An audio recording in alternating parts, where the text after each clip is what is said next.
Hello, viewers. How are you all? Hope you all are fine and doing well. Welcome back to Level Up. मैं हूँ पायल और मैं आ गई हूँ लेके एक नया टॉपिक। लेकिन इस बार का जो टॉपिक है वो थोड़ा सा डिफरेंट है। Different in the sense means हम शुरू करने जा रहे हैं बीएड एंट्रेंस कॉमर्स से रिलेटेड प्रिपरेशन, यानी कि जो बच्चे बीएड एंट्रेंस की प्रिपरेशन कर रहे हैं और उनका कॉमर्स सब्जेक्ट है, तो यहाँ पे आपको कॉमर्स से रिलेटेड वीडियोस मिल जाएंगे। तो ये सीरीज़ हम शुरू करने जा रहे हैं और ये वीडियोस जो अपलोड होंगे इसकी आपको सेपरेट प्लेलिस्ट मिल जाएगी। तो आप जैसे ही सर्च करेंगे BEd entrance videos related to commerce, तो आपको ये वीडियोस आसानी से मिल जाएंगे। ओके, तो आज हम पढ़ेंगे क्या? आज हम पढ़ रहे हैं अकाउंटिंग कॉन्सेप्ट के बारे में। ओके, तो अगर आप कॉमर्स से बिलोंग करते हैं तो डेफिनेटली आपने कॉन्सेप्ट्स पढ़े ही होंगे अकाउंटिंग के। तो चलिए क्यों ना हम एक रिवीजन कर ले, या जिनको नहीं पता है वो भी ये वीडियो देख सकते हैं, उनको भी पता चलेगा कि कॉन्सेप्ट क्या होता है। अकाउंटिंग कॉन्सेप्ट से रिलेटेड क्वेश्चंस आपको बीएड एंट्रेंस में मिलेंगे, प्लस कॉमर्स से रिलेटेड काफ़ी कुछ बीएड एंट्रेंस में कवर होता है। अगर आपका कॉमर्स एज ए सब्जेक्ट है और आप प्रिपेयर करने जा रहे हैं बीएड फ्रॉम कॉमर्स, ओके, तो एक अच्छा खासा जो बोलते हैं ना मार्क्स है वो इसमें कवर्ड होते हैं। तो क्यों ना हम इसे डेप्थ में पढ़ें और अच्छे से कॉन्सेप्ट को ले, ताकि आप किसी भी क्वेश्चन को रॉन्ग आंसर नहीं करें। तो चलिए देखते हैं अकाउंटिंग कॉन्सेप्ट क्या होता है। तो सबसे पहले तो क्यों चाहिए हमें अकाउंटिंग कॉन्सेप्ट? ये कुछ तरीके के आप ये बोल सकते हैं कि रूल्स होते हैं जो हम फॉलो करते हैं while preparing our books of accounts. Okay, जब हम अकाउंट रिकॉर्ड करते हैं, यानी कि हम जब बुक्स ऑफ अकाउंट्स बनाते हैं, तो फिर हम उसमें क्या करते हैं, हमारे बिजनेस में आए दिन जो कुछ भी होता है हम उसमें रिकॉर्ड करते हैं। लेकिन रिकॉर्ड करने का कुछ रूल्स होगा, कुछ प्रोसेस होगा। ओके, सो अगर हम इसमें रिकॉर्डिंग कर रहे हैं, ओके, कि आज मेरे बिजनेस में इतनी सेल हुई, इतनी परचेज हुई, ठीक है ना, मैंने एक्स वाई जेड को सैलरी दे दी, ओके, या फिर मैंने परचेजेस जो भी किए थे उसका बिल मैंने चुका दिया। तो ये सारे रिकॉर्डिंग्स जो हम बिजनेस में आए दिन करते हैं उसे हम रिकॉर्ड करते हैं। लेकिन रिकॉर्ड करने का कुछ एक बेसिक्स से रूल्स होने चाहिए ना, ताकि जो भी इंसान रिकॉर्ड कर रहा है वो एक ही तरीके से रिकॉर्ड करे। ओके, मान लीजिए अगर हम स्कूल की बात करें, अगर स्कूल में नहीं बताया गया कि आपके स्कूल की टाइमिंग क्या है, तो आप क्या करोगे? कोई 9 बजे आएगा, कोई 8 बजे आएगा, कोई 10 बजे आएगा, कोई हो सकता है 12 बजे भी आएगा। तो ये हम क्यों फिक्स करते हैं? हम टाइमिंग फिक्स करते हैं, हम यूनिफॉर्म फिक्स करते हैं, ठीक है ना, ये यूनिफॉर्म होगी हमारे स्कूल की। तो ये सारी चीज़ें हम इसलिए फिक्स करते हैं ताकि बच्चे एक से दिखे, एक से रूल में चले, है ना। तो इसी तरीके से अकाउंटिंग कॉन्सेप्ट भी जो है वो एक प्रॉपर वे फॉलो करता है, जिससे जो भी अकाउंट्स बनाएगा उसके अकाउंट्स एक जैसे दिखेंगे, क्योंकि वो इन रूल्स को फॉलो करते हुए बनाएगा। ओके, तो अगर हम अकाउंटिंग कॉन्सेप्ट्स को फॉलो करते हुए अपने अकाउंट्स रिकॉर्ड करते हैं तो हमें उसमें यूनिफॉर्मिटी मिलेगी। यूनिफॉर्मिटी का मतलब होता है हमें, जब हम किसी की बुक देखेंगे तो उसे हमें इजीली समझ में भी आएगा। ओके, क्योंकि ऑलरेडी मुझे पता है इन कॉन्सेप्ट्स के बारे में। ओके, तो मैं जब किसी बुक्स ऑफ अकाउंट्स को देखूंगी तो मुझे वो चीज़ बहुत अच्छे से समझ में आएगी, प्लस सब एक जैसे दिखेंगे। जैसे बच्चे स्कूल यूनिफॉर्म पहन के कैसे दिखते हैं, एक जैसे, एक यूनिफॉर्मिटी में दिखते हैं, है ना। तो सबकी बुक्स ऑफ अकाउंट एक जैसी होगी, एक जैसे वे से रिकॉर्ड होगी। अगर कोई कुछ भी कर रहा है तो इससे क्या होगा ना, गवर्नमेंट को समझने में भी अगर आप टैक्स भर रहे, गवर्नमेंट कभी चाह रहा है आपके बुक्स ऑफ अकाउंट्स को देखना, तब उनको भी प्रॉब्लम होगी, ठीक है ना। उसी तरीके से आपको भी प्रॉब्लम होगी अगर आप किसी की बुक चेक करना चाह रहे हैं और आपको एक्सप्लेनेशन चाहिए होगा कि आपने ये चीज़ कैसे करी है। तो एक यूनिफॉर्मिटी यानी कि एक जैसी चीज़ सब जगह फॉलो हो, इस वजह से अकाउंटिंग कॉन्सेप्ट्स को लाया गया था। ओके, क्वालिटी यानी कि अगर हम अकाउंटिंग बुक्स रिकॉर्ड करेंगे तो उसमें क्वालिटी भी आएगी, यानी कि सब एक जैसे होंगे, क्वालिटी दिखेगी, बच्चे एक जैसे यूनिफॉर्म में दिखेंगे और एक जैसे टाइम पे आएंगे, तो एक स्टैंडर्ड मेंटेन होगा, एक क्वालिटी दिखेगी वहाँ पे, है ना। और रिलायबल होगा। रिलायबिलिटी का मतलब है कि कॉन्सेप्ट फॉलो करते हुए बनाएंगे, रूल्स फॉलो करते हुए बनाएंगे, तो हम उस पर ईजिली डिपेंड कर सकते हैं, ठीक है ना। कोई कुछ भी कर रहा है तो कोई घपला भी कर दे उसमें आपको पता नहीं चलेगा, तो है ना। अगर आप रूल्स को फॉलो करते हुए, कॉन्सेप्ट्स को फॉलो करते हुए चीज़ों को बनाएंगे तो वो काफ़ी रिलायबल होगा। मतलब आप उस पर डिपेंड रह के आप उस पर जो इंफॉर्मेशंस है या फिर बुक्स के रिकॉर्ड्स है उस पर डिपेंड होके आप फैसला कर सकते हो. ओके, इजीली अंडरस्टैंडेबल, ये मैंने ऑलरेडी बता दिया है कि सब एक ही रूल से, एक ही कॉन्सेप्ट से, एक ही तरीके से फॉलो करते हुए बनाएंगे तो एक यूनिफॉर्मिटी आएगी, प्लस आपको समझने में दिक्कत नहीं होगी क्योंकि आपको ऑलरेडी रूल्स पता है ना. अगर मैंने सपोज लिखा, आपको रूल्स पता है कि ऐड कैसे करते हैं, ओके, तो आप क्या करोगे, अगर मैंने कुछ भी नंबर दिया, ओके, सपोज कीजिए मैंने 2 + 3 किया 5, अगर आपको ये कॉन्सेप्ट समझ में आ गया तो अगर मैं 4 + 5 करूंगी तो भी आपको समझ में इजीली आ जाएगा क्योंकि आपको पता है कि ये किस तरीके से किया गया है. ओके, तो इसी तरीके से हम ये बोल सकते हैं कि जो कॉन्सेप्ट्स है वो काफ़ी इम्पॉर्टेंट है और होना भी चाहिए. कॉन्सेप्ट को फॉलो करते हुए ही बुक्स ऑफ अकाउंट्स जो है वो बननी चाहिए. अब जो कॉन्सेप्ट्स है वो कौन कौन से कॉन्सेप्ट्स हैं. ओके, कॉन्सेप्ट्स तो बहुत सारे हैं. इस वीडियो में मैंने 3 और 4 कॉन्सेप्ट्स हैं इस वीडियो में, क्योंकि वीडियो काफ़ी लंबी हो जाएगी अगर मैं सारे कॉन्सेप्ट्स को एक ही वीडियो में एक्सप्लेन करूंगी तो वो वीडियो काफ़ी लंबी हो जाएगी. तो ये पार्ट 1 है, इसके बाद नेक्स्ट पार्ट भी आएगा जिसमें आपको बाकी के कॉन्सेप्ट्स भी मिल जाएंगे. So don't worry. ओके, सो सबसे पहले हम पढ़ रहे हैं बिजनेस एंटिटी कॉन्सेप्ट के बारे में. अब बिजनेस एंटिटी कॉन्सेप्ट क्या होता है. ये बिजनेस है, सपोज कर लीजिए ये एक बिजनेस है, ओके, और ये आप हो, ठीक है. तो आप और आपका बिजनेस, ठीक है ना, ये आप हो और ये आपका बिजनेस है, ये दोनों कभी एक पर्सन नहीं होंगे, ये सेपरेट होंगे, ठीक है ना. आपका बिजनेस है, ये बिजनेस आप ही का है, आप ही ने पैसे इन्वेस्ट किए, सब कुछ आपका ही है, लेकिन फिर भी ये जो पर्सन है ये अलग कहलाता है, ये एक पर्सन जैसा ही ट्रीट होता है. सपोज कीजिए अगर आपके बिजनेस का नाम है एक्स, ओके, तो ये मिस्टर एक्स जैसा ही होगा, यानी कि एक सेपरेट बंदा होगा, एक सेपरेट इंसान होगा. ओके, ऐसा हम क्यों करते हैं, क्योंकि अगर हम ऐसा नहीं करेंगे तो जो भी आप बिजनेस में रिकॉर्ड करोगे या बुक्स ऑफ अकाउंट्स में रिकॉर्ड करोगे, ठीक है ना, वो आप अपने पर्सनल चीज़ों से मिक्स कर दोगे. आपने घर के लिए दाल चावल खरीदे, आप बिजनेस में रिकॉर्ड करना चालू कर दोगे, विच इज़ रॉन्ग, क्योंकि ये बिजनेस का एक्सपेंस नहीं है, ये बिजनेस का खर्चा नहीं है, ये आपका पर्सनल खर्चा है. आपने घर के लिए कोई फर्नीचर खरीदा और आपने बिजनेस के बुक्स में रिकॉर्ड करना शुरू कर दिया कि आज मैंने एक फर्नीचर खरीदा, तो ये फर्नीचर कहाँ है, शॉप में तो है ही नहीं. इसका मतलब ये है कि ये जो भी खर्चा या जो भी एक्सपेंस आप कर रहे हो ये आपका है, ये बिजनेस का नहीं है. तो बिजनेस के जो भी रिकॉर्ड्स होते हैं वो सेपरेट होने चाहिए क्योंकि हम इस पर्सन को बिल्कुल अलग ट्रीट करेंगे.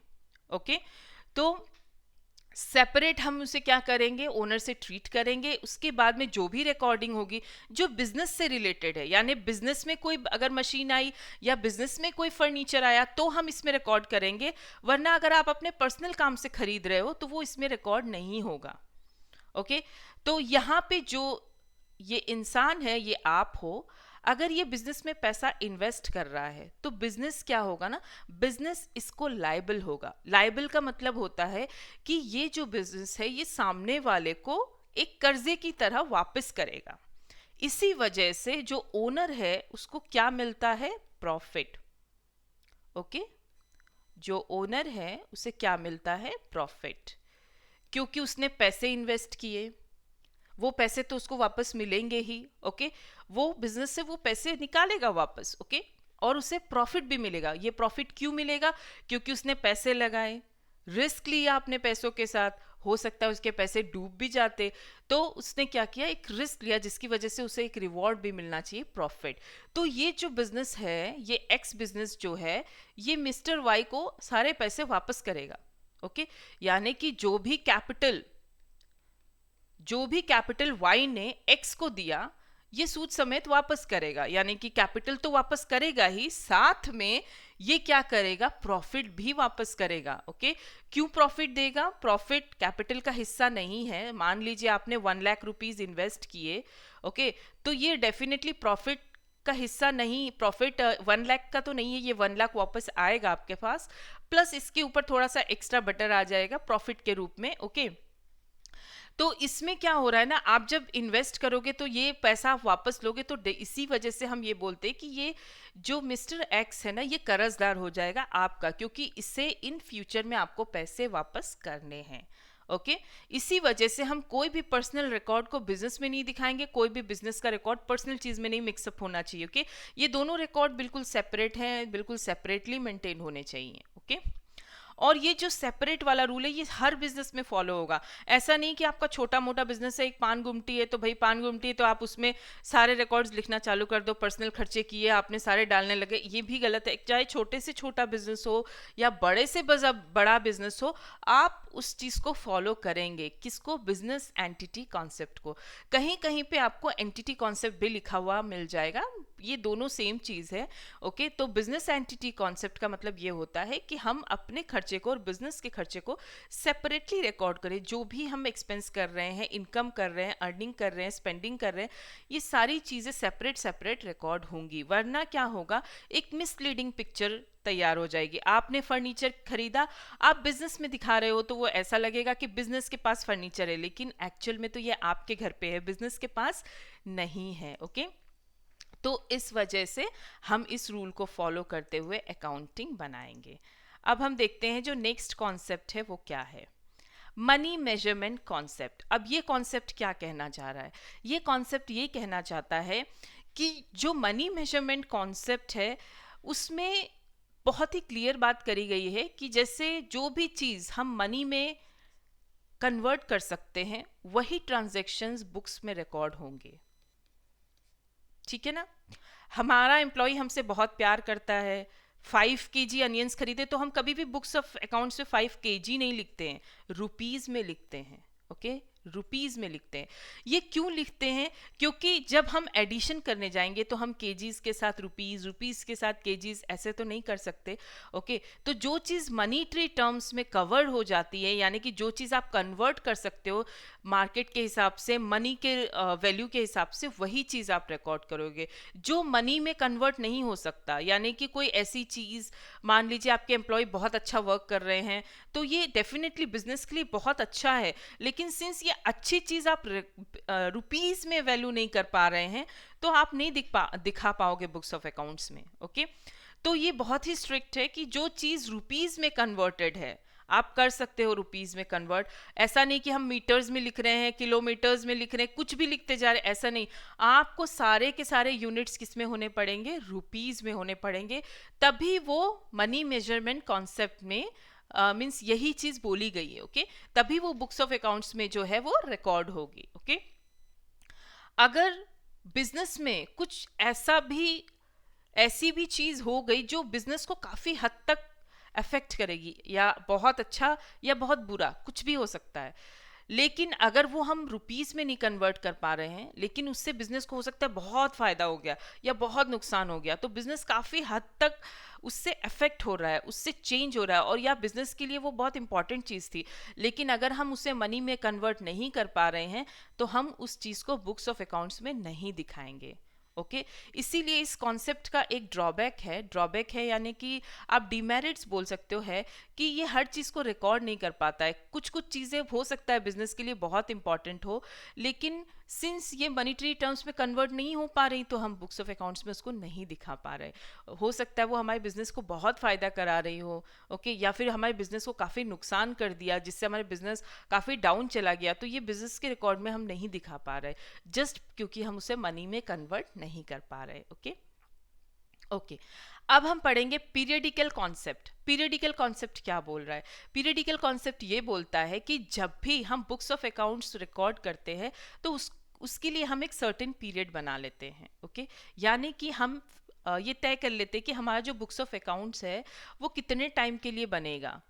ऐसा तो नहीं है कि आज आपने बिजनेस शुरू किया और आप वेट करोगे कब मेरा बिजनेस खत्म होगा, कब उसका लास्ट ईयर आएगा, कब मेरा बिजनेस शट डाउन होगा, तब मैं उसकी प्रॉफिट निकालूंगा कि मैंने कितना फायदा किया। ये चीज नहीं हो सकता। आप लाइफ टाइम नहीं रुक सकते। बहुत से बिजनेस तो लाइफ टाइम चलते हैं और उसके बाद जैसे आप करते रहे, आपके फादर करते रहे, फिर उसके बाद वो बिजनेस आपके पास चला है, फिर आपने अपने बेटे को, तो हम इसका वेट नहीं कर सकते कि जब बिजनेस एंड होगा, उसका एंडिंग पीरियड आएगा तो ही हम उसके प्रॉफिट या लॉस को निकालें या फिर हम उसके रिकॉर्ड्स को देखना शुरू करें। नहीं, हम क्या करते हैं ना, ये लाइफ ऑफ बिजनेस को छोटे छोटे पार्ट्स में डिवाइड कर लेते हैं। ज्यादातर आपको 1 ईयर मिलता है, यानी कि हम ज्यादातर 1 ईयर से रिलेटेड बुक्स ऑफ अकाउंट्स बनाते हैं। साल भर का आपने सारी रिकॉर्डिंग कर ली, अब आप भले ही जनवरी से बनाइए, आप उसको अप्रैल से बनाइए, मैक्सिमम बिजनेस अप्रैल से शुरू होते हैं, ओके, और 31 मार्च को खत्म हो जाते हैं, ओके। और तो 31 मार्च को आपको पता चलेगा कि साल भर में मैंने ये चीजें की, ओके। तो इससे क्या होता है ना, आपको हर साल एक तो आपकी इम्प्रूवमेंट पता चल जाती है, मैंने कहाँ पे इम्प्रूवमेंट किया, मुझे कहाँ पे और इम्प्रूवमेंट करने की ज़रूरत है, इस साल काफ़ी नुकसान हो गया, उसका रीज़न क्या हुआ, ओके। अगर यहाँ पे क्या होता है ना, कोई भी चीज बड़ी होने के पहले आपको पता चल जाती है, आप वही चीज 6 साल बाद करोगे तो गलतियां होती जा रही हैं, आपको पता ही नहीं चल रहा है, क्योंकि आप रिकॉर्ड नहीं कर रहे हो, आपको पता नहीं चल रहा है मेरा बिजनेस प्रॉफिट में जा रहा है, मेरा बिजनेस लॉस में जा रहा है, मैंने जो इन्वेस्टमेंट की थी उससे मुझे कुछ प्रॉफिट हुआ भी कि नहीं हुआ। तो इससे क्या करते हैं हम, धीरे छोटे छोटे जो लाइफ ऑफ बिजनेस है, कितने भी लाइफ ऑफ बिजनेस की 50 साल हो, 60 साल हो, 100 साल हो सकता है कोई कोई बिजनेस फादर से फिर सन के पास, सन से फिर उसके नेक्स्ट सन के पास गया, तो भी ये जो चीज़ है ये मेंटेन हो रही, 100 साल क्रॉस हो गए फिर भी ये चीज़ चल रही है।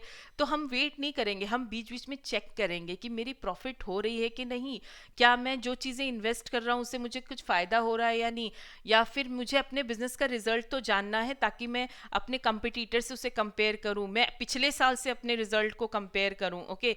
जो प्रॉपर इंटरवल में आप बनाए, वो इंटरवल साल भर का भी हो सकता है, बहुत से लोग 6 महीने के रिकॉर्ड भी बनाते हैं, हर 6 महीने में चेक करते हैं, 9 मंथ्स भी हो सकता है, 15 मंथ्स भी हो सकता है, लेकिन 1 ईयर काफ़ी कॉमन मिलेगा, मैक्सिमम बिजनेस 1 ईयर फॉलो करते हैं, ओके। तो हर साल वो क्या करते हैं, at the end of year देखते हैं कि पिछले साल के हिसाब से मेरे इस साल के प्रॉफिट में कितना फ़र्क पड़ा, या इस साल मेरा प्रॉफिट है भी कि मैं नुकसान में चला गया हूँ, ओके। या फिर अपने बुक्स साल भर के प्रॉफिट से आप दूसरे बिजनेस या आपके कंपटीटर के बिजनेस से आप अपने बिजनेस को कंपेयर कर सकते हो, उसके हिसाब से मेरे प्रॉफिट में कितना फ़र्क है, मैं कहाँ पे इम्प्रूव करूँ, ओके। तो यही लिखा हुआ है, आप डिफरेंट पीरियड को डिवाइड करके उससे कंपेयर कर सकते हो, जैसे 2001 में या फिर 2000 से 2001 में मेरा क्या प्रॉफिट था, या फिर ये समझ लीजिए 2002 से 3 में जब कंपेयर करोगे तो आपको पता चलेगा कि पिछले साल के हिसाब से आज से 5 साल बाद मैंने कितनी प्रोग्रेस की। तो ये सब चीज़ें आपको पीरियडिकल वे में डिवाइड करना है, ये अकाउंटिंग कॉन्सेप्ट बोलता है। ऐसा नहीं कि आप रिकॉर्ड करते जा रहे हो, आज मेरा बिजनेस शुरू हुआ तो मैं रिकॉर्ड करती जा रही हूँ, मैं देख नहीं रही हूँ कि इन बिटवीन क्या हो रहा है मेरे बिजनेस में, प्रॉफिट नुकसान क्या हो रहा है, ओके। नॉट ओनली प्रॉफिट नुकसान, आपके एसेट्स कितने आपने नए खरीदे इस साल, बहुत कुछ है ना, हर रिकॉर्ड इसमें मेंटेन होता है। तो आप साल भर में ये चीज़ें मेंटेन करके उसको साल भर के अकाउंट्स को बंद कर दिया, फिर आपने नेक्स्ट ईयर फिर एक नया सा अकाउंट शुरू किया। इसी तरह से सालों दर आपको अपनी जो इम्प्रूवमेंट है, परफॉर्मेंस है, जो भी है वो आपको पता चलती रहेगी। तो ये हमारे 3 कॉन्सेप्ट है, इस वीडियो में इतना ही। मैं और भी कॉन्सेप्ट से रिलेटेड वीडियोस डालूंगी, आप चेकआउट ज़रूर कीजिएगा। तो ये पार्ट 1 था। तो होप करते हैं कि आपको ये वीडियो अच्छी लगी होगी। बीएड कॉमर्स के अपेयरिंग स्टूडेंट इस वीडियो को चेकआउट कर सकते हैं, और जाते जाते चैनल को सब्सक्राइब कर दीजिएगा अगर आपको लगता है कि चैनल में आके आपको फ़ायदा हुआ है, ओके। तो प्लीज़ सब्सक्राइब करके जाइएगा, and thank you and have a great day.